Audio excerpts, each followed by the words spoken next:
दोस्तों नमस्कार। अमेरिकी विदेश मंत्री मार्को रूबियो भारत के दौरे पर है। इस बीच उनकी भारत अमेरिका के बीच द्विपक्षीय संबंधों को लेकर कई अहम बैठकें हुई। इन बैठकों में अमेरिकी विदेश मंत्री मार्को रूबियो ने पाकिस्तान और वाशिंगटन के रिश्तों और भारत के साथ उसकी स्ट्रेटेजिक पार्टनरशिप के बीच अंतर बताते हुए एक बड़ा बयान दिया।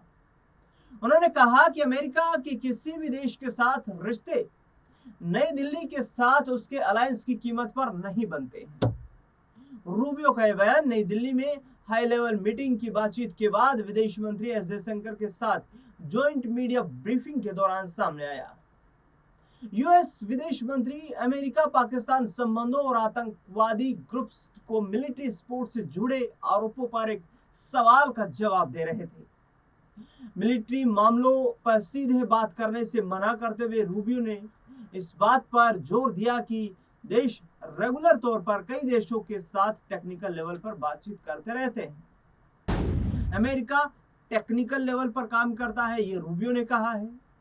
हमारे रिश्ते हैं और हम दुनिया भर के देशों के साथ टेक्निकल लेवल पर बात करते हैं। उदाहरण के लिए और कई दूसरे तरीकों से भी भारत भी ऐसा ही करता है।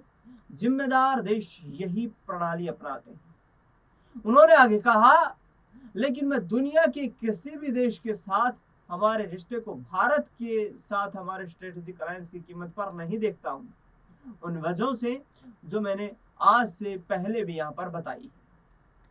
मिलिट्री से जुड़े पहलुओं पर कोई बात नहीं करेंगे, रूबियो ने साफ कर दिया। रूबियो ने यह भी संकेत दिया कि वह सवाल में उठाए गए मिलिट्री से जुड़े पहलुओं पर गहराई से बात नहीं करेंगे। उन्होंने कहा, यह एक लंबा सवाल था और इसमें ऐसी कोई बात कही गई जिससे मैं सहमत नहीं हूं और मैं मिलिट्री से बात करने वाला नहीं हूं। मार्को रूबियो ने बार बार भारत यूएस रिश्तों की मजबूती और निरंतरता पर जोर दिया और इस बात को खारिज कर दिया कि रिश्ते को फिर से शुरू करने या रीसेट करने की जरूरत है। उन्होंने कहा कि दोनों देशों के बीच रिश्तों में गर्माहट ठंडी नहीं पड़ी है। आने वाले सालों में ये और भी ज्यादा मजबूत होते नजर आएंगे। अमेरिका का मजबूत स्ट्रेटेजिक पार्टनर है भारत, ये मार्को रूबियो का मानना है। अमेरिकी विदेश मंत्री ने लंबे समय से पेंडिंग बायलैटरल ट्रेड एग्रीमेंट को लेकर भी उम्मीद जताई और कहा कि वॉशिंगटन को उम्मीद है कि यह डील जल्द पूरी हो जाएगी। रूबियो ने आगे कहा कि भारत और अमेरिका लगभग सभी बड़े ग्लोबल मुद्दों पर स्ट्रेटेजी के हिसाब से एक साथ खड़े हैं। उन्होंने भारत को दुनिया भर में अमेरिका के सबसे महत्वपूर्ण स्ट्रेटेजिक पार्टनर्स में से एक बताया। रूबियो यही नहीं था, उन्होंने उम्मीद जताई कि आगे आने वाले वक्त में भारत और अमेरिका के बीच जो स्ट्रेटजीज है वो और ज्यादा मजबूत होती हुई नजर आएंगी और इसका फायदा वैश्विक स्तर पर भारत और अमेरिका दोनों देशों को मिलता हुआ नजर आएगा।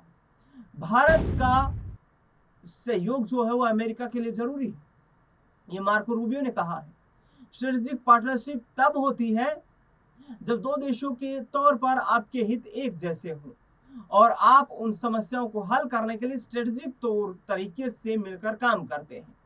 उन्होंने कहा, जिन मुद्दों पर हम भारत के साथ मिलकर काम करते हैं उनका दायरा कितना बड़ा है, यह इस बात को दिखाता है कि भारत अमेरिका में एक जरूरी स्ट्रेटेजिक पार्टनर है जो दुनिया में हमारे सबसे जरूरी स्ट्रेटेजिक पार्टनर्स में से एक है।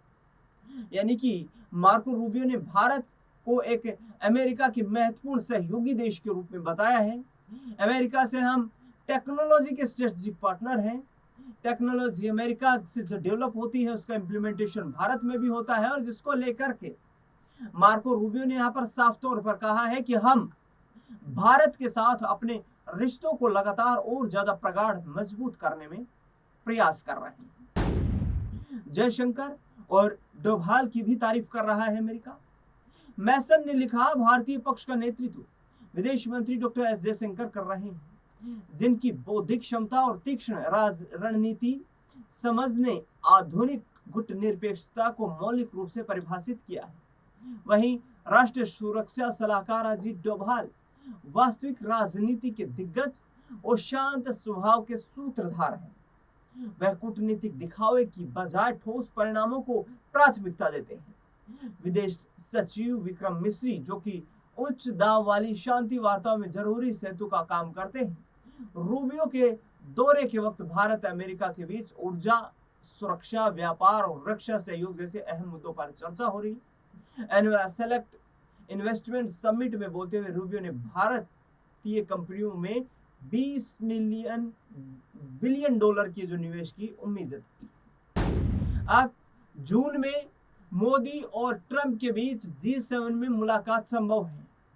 दिल्ली आने से कुछ दिनों पहले रूबियो और गोर अपने भारतीय समकक्षों के साथ मिलकर जून में G7 शिखर सम्मेलन के दौरान फ्रांस में प्रधानमंत्री नरेंद्र मोदी और राष्ट्रपति डोनाल्ड ट्रंप के बीच होने वाली संभावित महत्वपूर्ण बैठक से पहले साझा क्षेत्रों को फिर से जोड़ने और मजबूत करने का प्रयास कर रहे हैं। यह बैठक फरवरी 2025 के बाद दोनों प्रमुखों के बीच आमने सामने की अहम बातचीतों में होने वाली बैठक है। फिर भी इस अवधि की विशेषता यह रही है कि व्यापार और शुल्क पर तीखी बहस के बावजूद व्यापक रणनीतिक साझेदारी काफी हद तक कायम रही।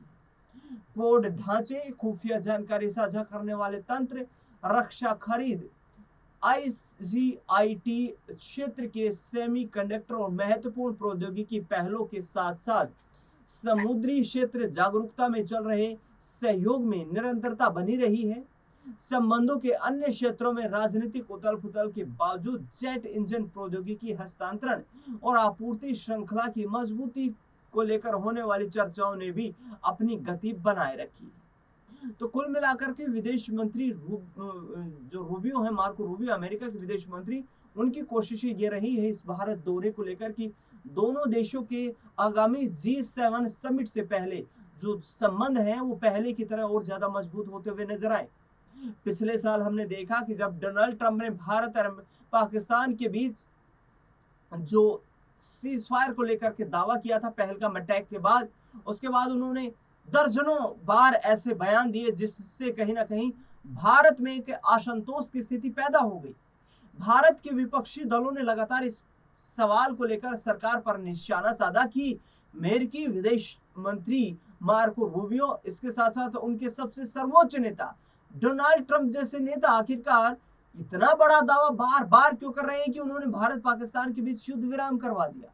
हालांकि पाकिस्तान के प्रधानमंत्री शहबाज शरीफ ने वॉशिंगटन जाकर एक बड़ा बयान दिया था और उन्होंने कहा था कि mister president is an powerful man.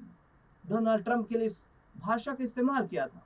उन्होंने कहा कि he is an powerful man, he saves millions of peoples live in south west Asia और साउथ एशिया, यानी कि दक्षिण एशिया और पश्चिम एशिया में मिलियंस लोगों की जो जिंदगियां हैं उनको सुरक्षित रखने का काम डोनाल्ड ट्रंप ने किया है।